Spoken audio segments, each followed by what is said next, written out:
everyone, this is Liz from the Beverly Public Library. Welcome to STEAM Scribbles, where we explore different science, technology, engineering, and math concepts together using just pencils and paper. This week, we're going to take a closer look at supply and demand. Supply and demand is the relationship between something that is sold, or a product, and the demand for that product by the people buying it, the customer. A product can be anything that you want it to be, but for our example, let's start with something that you see anytime you walk into a grocery store, and I bet you want it: ice cream. I'm gonna draw two different examples, so I'm gonna draw a line down my paper. So let's say when we go to this grocery store, there are 3 flavors to choose from, which I know is so sad. There should definitely be more flavors than that. But just for our example, there are 3 flavors in the freezer over here. So there are 3 flavors. We have chocolate, cookies and cream, and strawberry. All good choices. Now let's say they're all being sold for the same price. We'll say that they're $3 a carton. And I can write that somewhere on here, so we'll just put, there's usually a price tag right below, right? $3.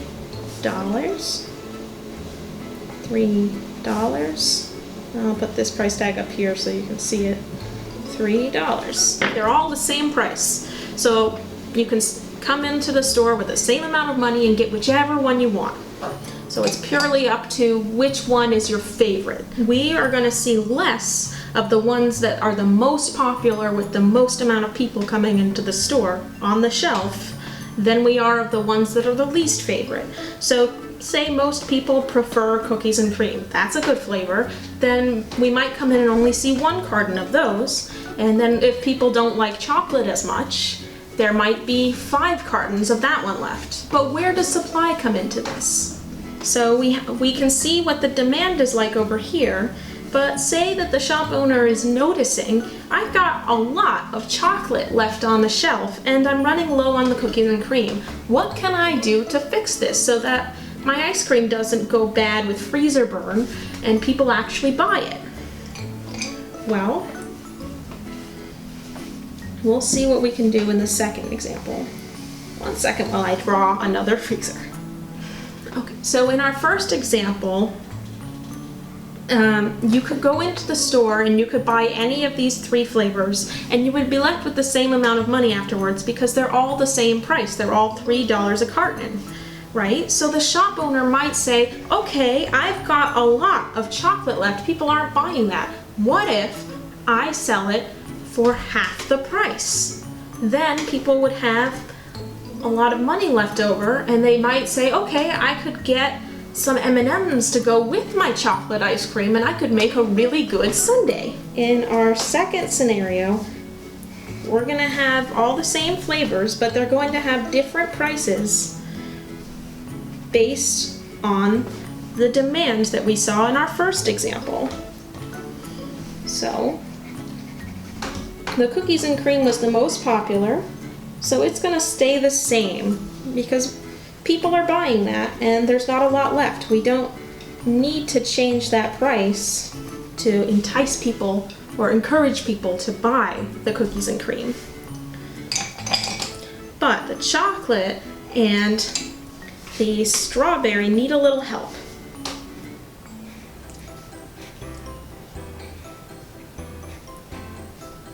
Okay.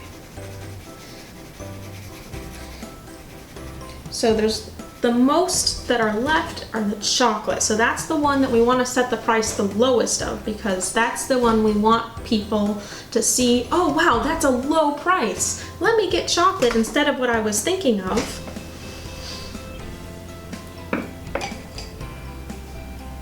So we're gonna set it at half price, which is $1.50. That means you'll have $1.50 left from what you might have spent on the cookies and cream to go buy something else.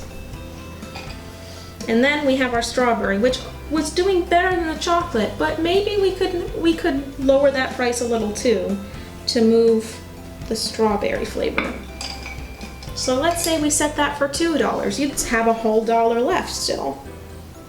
If the shop owner has adjusted the prices the way that they want to, what should hopefully happen is this. you should see the same amount of cartons of ice cream on each shelf because customers are starting to buy the other ones at faster rates. And they're maybe slowing down on buying the cookies and cream. The customers that really love cookies and cream and just don't want chocolate or strawberry are still going to be willing to pay $3 to get cookies and cream. But the customers that were okay with getting strawberry or chocolate might be willing to start buying strawberry or chocolate instead of cookies and cream to save $1 or $1.50. The shop owner has to keep good track of what customers are buying in order to decide what prices to set everything at. But they also need to keep good track of it for another reason. The shop owner has to buy more of those ice cream cartons when they run out and restock the shelves. So they have to know which products the customers are most interested in. Maybe the shop owner discovers people don't really want to buy chocolate ice cream at all, and they would do better to stock a different flavor like mint chocolate chip. So it's important for the shop owner to keep track of customer demands so that they can determine what they should supply. That's where the term supply and demand comes from. So now that we've seen an example ourselves, let's set this aside and let's pretend that we are the shop owners and that our families are the customers. What are your family's favorite ice cream flavors? What flavors should you stock? Which ones should you stock the most of? Which ones should you stock the least of? Let's go ahead and scribble our own freezer section and put in the flavors we think that our families would best like to see and the amounts that we think they would most like to see them in.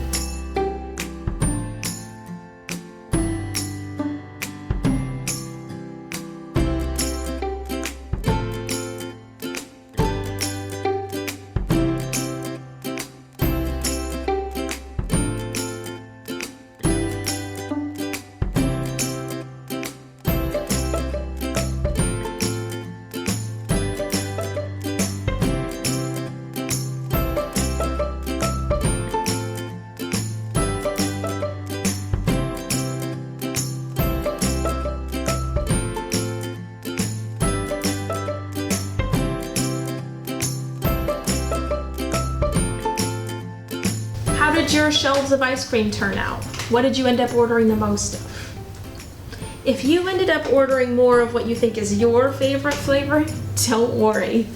We can fix that with the prices. We haven't set those yet. I asked my family, and it turns out that not everyone in my family loves chocolate chip cookie dough as much as I do, and they would prefer to have mint chocolate chip.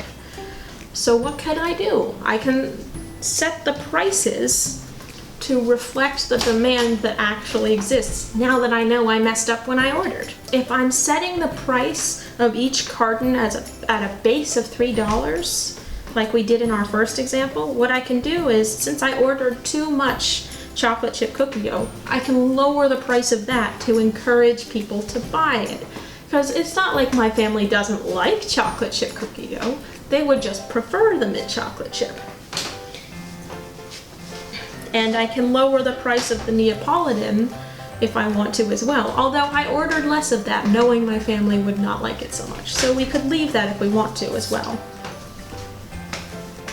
Or we could go the other way about it. We could raise the price of the mint chocolate chip to encourage people to buy the cheaper product. But you shouldn't do that too much, because if you raise it too much, people won't want to buy it anymore. So if you made the price of a carton of mint chocolate chip $10 and everything else was $3, nobody's gonna buy the mint chocolate chip at all. So make sure if you're changing the prices to change them a reasonable amount. You still need to earn some money, but you also need to make sure that customers are still going to buy the product.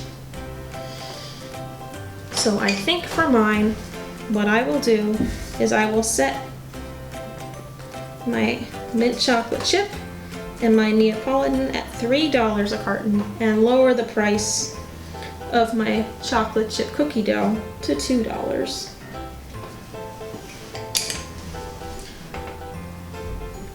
Now, if you want a challenge about figuring out how to price yours, you can try polling your family to see which of the 3 flavors you chose are actually their favorites, and then figure out if you got the ordering right. And if you did, great. And if you didn't, you can change the prices of your ice creams flavors based on what flavors your family likes the best. Once you're done setting your prices, be sure to share your Scribble on social media using the hashtag Steam Scribbles. And be sure to tune in again next week for another episode of Steam Scribbles. See you next time, Scribblers.